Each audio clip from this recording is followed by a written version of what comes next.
നമ്മൾ എപ്പോഴും ചിരിച്ചുകൊണ്ടിരിക്കുന്ന ഒരു ഫോട്ടോ ആയിരിക്കും പോസ്റ്റ് ചെയ്യുന്നത്.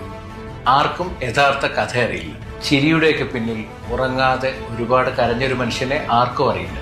നമ്മുടെയൊക്കെ ജീവിതം പല രീതിയിൽ യുദ്ധം ചെയ്യേണ്ടി വരും. ആ യുദ്ധത്തിന്റെ കഥ നമുക്ക് മാത്രമേ അറിയൂ. ചിലര് പറയും നമ്മളൊരു മടിയനാണ്. പക്ഷെ ഇവരാരെങ്കിലും കണ്ടിട്ടുണ്ടോ മനസ്സിനോട് ഉറങ്ങാതെ പോരാടിയ നമ്മളെ? ചിലര് പറയും നമ്മൾ സെൽഫിഷ് ആണെന്ന്. പക്ഷെ അവർക്കാർക്കും അറിയില്ല മറ്റുള്ളവർക്ക് വേണ്ടി എല്ലാം ചെയ്ത് ശൂന്യമായി പോയ നമ്മൾ ചിരിച്ചപ്പോൾ അവർ കരുതി നമ്മൾ ഭയങ്കര സന്തോഷത്തിലാണ്. പക്ഷേ ചില ചിരികൾ കരച്ചിൽ മറയ്ക്കാനുള്ള ഒരു മുഖം മൂടി മാത്രമാണ്. ഒരാൾ ലേറ്റായി റിപ്ലൈ കൊടുത്താൽ പറയും അതിന് ആറ്റിറ്റ്യൂഡാണ്. പക്ഷെ അയാൾ ആശുപത്രിയിലെ പുറത്തിരുന്ന് അയാൾക്ക് വേണ്ടപ്പെട്ട ഒരാളെ രക്ഷിക്കാൻ കാത്തിരുന്നതാണെങ്കിലും ഒരാൾ പെട്ടെന്ന് മാറിപ്പോയാൽ അവൻ ഒരുപാട് മാറിപ്പോയെന്ന് കുറ്റം പറയും. ഒരുപക്ഷെ അവൻ ഏറ്റവും വിശ്വസിച്ച ഒരാളിനെ നഷ്ടപ്പെട്ടതാണെങ്കിലും. അതാണ് ജീവിതം. നമ്മൾ കാണുന്നത് വെറും സീനുകൾ മാത്രമാണ്. അവർ സഹിച്ചതാണ് യഥാർത്ഥ സ്റ്റോറി. അതുകൊണ്ട് ഒരാളുടെ അവസ്ഥ കണ്ട് അയാളെ ജഡ്ജ് ചെയ്തു. ഒരുപാട് വേദനകൾക്ക് ശേഷം അയാൾക്ക് സംസാരിക്കാൻ